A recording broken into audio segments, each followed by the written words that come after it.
এই চালু করে বাটটা দাও মাসুদ ভাই, লাঞ্চের টাইম হয়েছে, লোক আইসা বইরা যাইবো।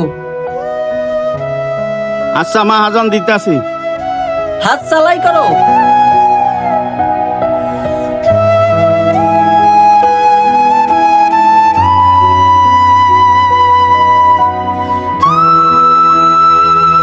এখন সবাই কাজে ব্যস্ত, আমি এই সুযোগে যাইয়া প্লেটে কয়টা ভাত লিয়ে খাওয়া শুরু করি।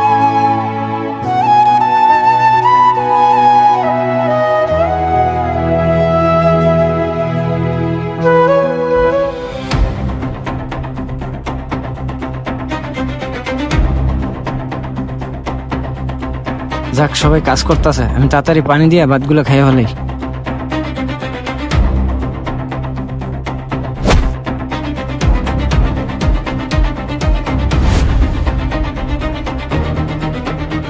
কিরে, তোর কত বড় সাহস,